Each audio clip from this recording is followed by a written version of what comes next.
Hello everyone, it's Dylan from Yu-Gi-Oh! Everything, and welcome back to another Yu-Gi-Oh! Go Rush episode review. This is my review of episode 62 of Yu-Gi-Oh! Go Rush, one of the craziest episodes from a plot and lore perspective that we maybe have ever gotten in Yu-Gi-Oh! At least in reference to being beyond one show. And of course that is because we were in the world of Yu-Gi-Oh! 7's really the day before episode 92 aired. Now going into this episode, I thought that we were going to see who was in the rocket ship based on the preview of last week's episode, and I thought this was going to kind of act as a bit of a sequel episode. It really didn't. We really have not gotten to that point yet, and who knows if we will. I think we will, but this was really a good episode in terms of just expanding the lore, and I think it did a good job as well of recapping the important stuff that happened at the end of 7's for fans that are watching Go Rush that maybe chose not to watch 7's because they didn't like it, or they maybe weren't interested in it one way or another. I think these shows are going to be so intertwined to the point where it's important to know at least a little bit about what happened at the end of 7's to fully grasp everything, especially in this episode, that was going on. But we start the episode with Yuhi, Yuumu, and Yuga as cats, and unfortunately they run into Schrodinger. And I say unfortunately because he was a character that was really a clown in Yu-Gi-Oh! 7's, and for a very long time, really the whole episode, I thought that this was the character the summary was referring to, the old friend that they run into. Thankfully, that was not the case, but basically they run into Schrodinger. The joke works because he is a man dressed as a cat. That's confirmed because Yuhi's hair did not go off, and we just get a really good explanation, and Yuhi and Yuumu get a really good understanding of Yuga, the trials and tribulations that he has gone through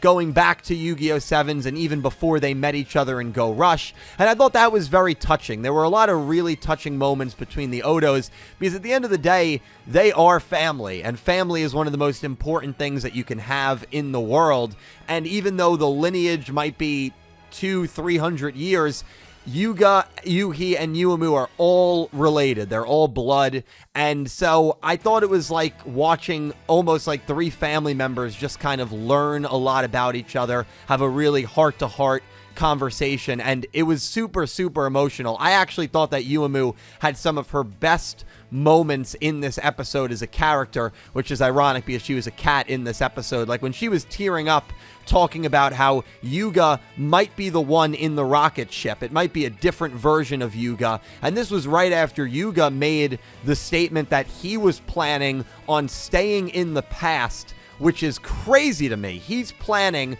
on giving up everything that he built in his own world. The friendships, the legacy, the memories, giving all of that up just to make sure that kids will always have something to smile about in the past and that Rush Duels never goes extinct. And I think that just shows you, maybe to a fault, just how selfless of a character Yuga is. And when Yuumu heard that, she got very emotional, and rightfully so, because she couldn't believe that Yuga would be willing to sacrifice everything. And I think she understood the kind of man that Yuga is, and I think she wants what's best for Yuga, and she knows deep down, and I think we all do, what's best for Yuga is to get back to this timeline. We do see him have a really great interaction scene with Luke. We hear, once again, how much Luke is just gushing over Yuga, how much he really does love Yuga. I mean, Yuga was his best friend, and he even says to the cat, which was Yuga, before he met Yuga, he really didn't have many friends, and now he's got such an amazing community and such a better life, all thanks to Yuga, and he owes everything to Yuga. And it's tough for Yuga because he made the decision to not say a word to Luke during this interaction, because they were able to talk to people. They were able to talk to Schrodinger. They were able to talk to that co-girl that was on the truck. They were able to talk to humans, and Yuga made the decision not to speak a word to Luke because he probably didn't want to freak Luke out. He probably didn't want to hurt Luke any more than he feels he already has, because if he starts speaking to Luke and he tells Luke that this is Yuga, he's got to leave Luke again. He's got to leave Luke the same way that he left Luke at the end of episode 92, and Yuga knows damn well he does not want to put Luke through a second heartache. hey, Luke, I'm here. I'm a cat. Oh, by the way, I got to go back to the past. It was good seeing you. It's just not worth it. It's one of those things where it's like you just it's better unspoken, and Yuga knew that, and to have the emotional intelligence to know that, I thought was a chef's kiss touch to this moment and to this episode. Talking also about the ending sequence with Gakuto, Roman, and Luke biking down the street, approaching this rocket, and it's still a mystery man in the rocket. We have no idea who it is, but approaching this rocket, and Luke kind of looks back and maybe gets a little bit of a vibe from the cat, but of course his excitement for who he thinks is Yuga returning outweighs him wanting to stop to see the cat, or if he made a connection. I don't know. It seemed like he kind of did there. But the visuals are the same exact visuals that we saw when Luke and Yuga finished their duel at the end of 92, except this time it was Yuga looking on at his three friends moving away from him, whereas Luke was looking at Yuga kind of moving away from him at the end of 7's 92. So even the callback to that scene was fantastic. There were so many great callbacks to Yu-Gi-Oh! 7's. And then, of course, from a plot perspective, it was loaded. UTS and the UTS building does not exist where it should. Now, Schrodinger was very specific when he said maybe we just stopped translating the files, or, you know, something along those lines. So he didn't outright confirm that UTS was defeated, right? He didn't say that there was an end date to UTS. It's almost as if the file just concluded inconclusively, and I feel like that's probably on purpose. So the theory now running around that the characters have, and that we as the viewer could have, is that MIK, or Operation MIK, led by the Ryugu brothers, might have actually succeeded in the past of Yu-Gi-Oh! 7's. And so the Yu-Gi-Oh! 7's timeline may very well be the timeline that the Velgirians never get rush dueling. So the war in Velgirs is probably still going on. And it's the timeline that all aliens were eradicated from Matsuba Town and UTS no longer cease to exist. So because of the events that are changing in Yu-Gi-Oh! Go Rush, I feel like there's another branch of the timeline that we have not seen yet.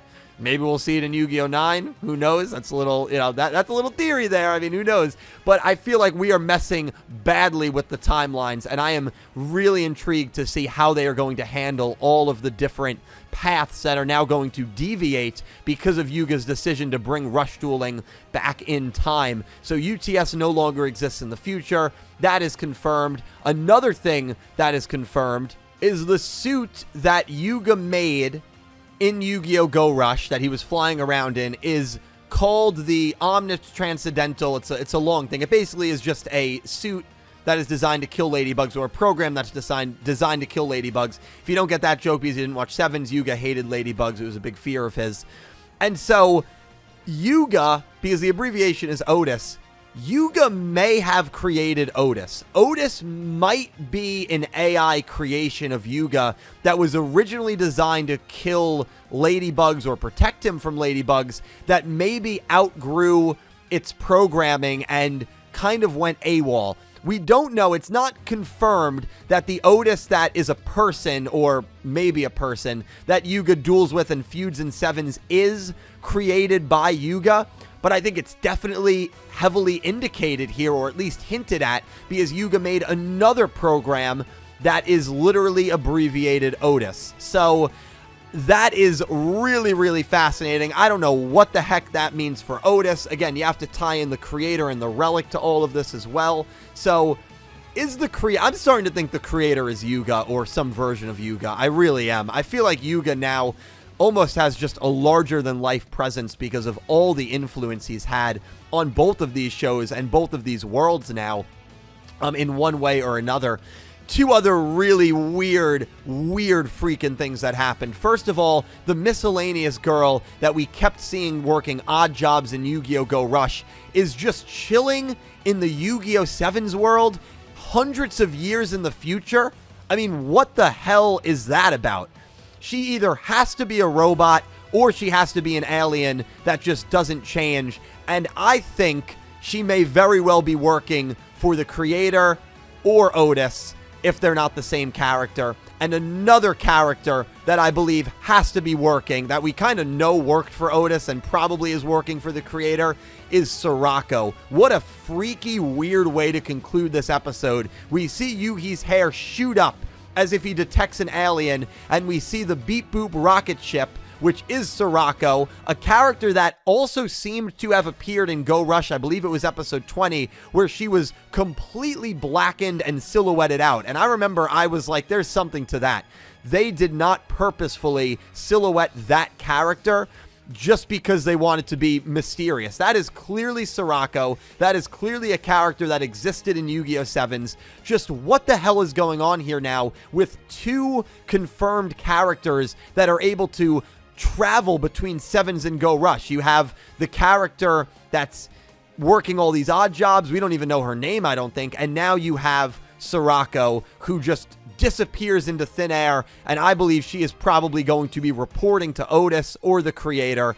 That's my theory, at least, what she is seeing in Yu-Gi-Oh! 7's world, and that Yuga, Yuhi, and Yuumu were able to successfully make it to Yu-Gi-Oh! 7's world. So there are a lot of weird things going on here, but holy crap, what an incredible, incredible episode. The character development for Yuhi and Yuumu, really learning about Yuga, was great. It was so freaking amazing to see Luke again. We also had some comedic brother-sister scene between Luke and Tiger. She hasn't changed one bit.